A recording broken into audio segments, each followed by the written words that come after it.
सारे बच्चे जितने हैं उन सभी बच्चों को कहानी सुनना और बोलना अच्छा लगता है। तो आज हम एक कहानी आपको बताएंगे और उस कहानी के कुछ पात्र हैं वो उसके बेस्ड करस्पॉन्डिंग एक्टिविटी करेंगे।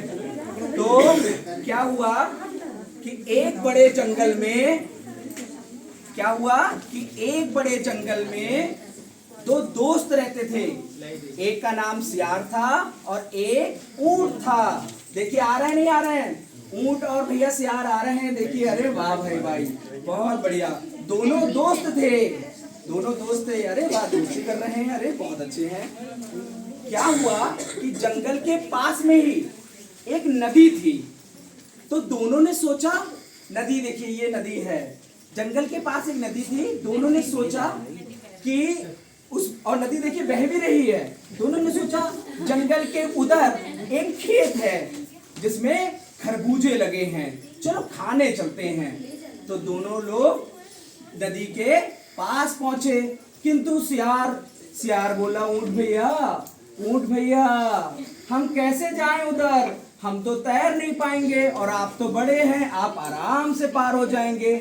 तो ऊंट बोले कोई बात नहीं, तुम हमारे दोस्त ही तो हो, तो अब हम आपको अपनी पीठ पर बिठाकर नदी के उस पार पहुंचा देंगे। और देखिए, अरे वाह भाई, अब ये नदी के उस पार पहुंच जाते हैं।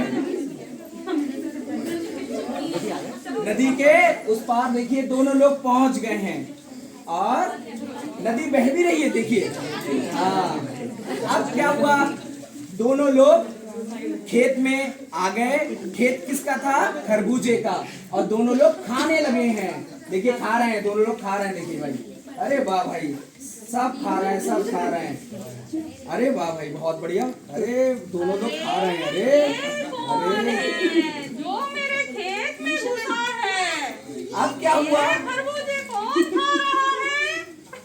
अब क्या हुआ, जैसे ही सियार का पेट भर गया तो सियार क्या हुआ, अपनी आदत से माना ही नहीं और उसने आवाज लगाना स्टार्ट कर दी।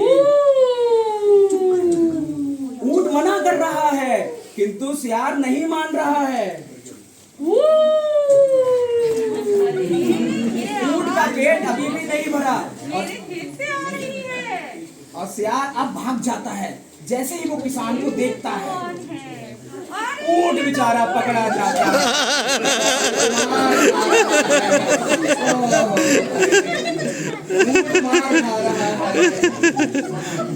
बेचारा कैसे भी बचकर उधर चला जाता है। थोड़ी देर बाद सियार वहीं मिलता है और कहता है कि मुझे माफ कर दो ऊंट भैया, मैंने आवाज लगा दी आपके कहने पर, आपके मना करने पर भी मैंने आवाज लगा दी और मैं नहीं माना। ऊंट को बहुत बुरा लगा क्योंकि ये दोस्ती सही नहीं थी। तो फिर ऊंट ने भी बदला लेने की कोशिश की। फिर दोनों लोग उसी नदी से, क्योंकि उन्हें अपने घर की साइड भी आना चाहिए था, तो फिर ऊंट ने सियार को अपनी पीठ पर बैठा लिया, क्योंकि उन्हें दूसरी तरफ फिर से आना चाहिए था ना, क्योंकि खेत तो उसी तरफ था। अब उन्हें अपने घर पे लौटना था। हाँ, अब बीच नदी में पहुंचते ही ऊंट बोला अब मुझे नहाना है, मुझे मेरा नहाने का मन कर रहा है। नहीं।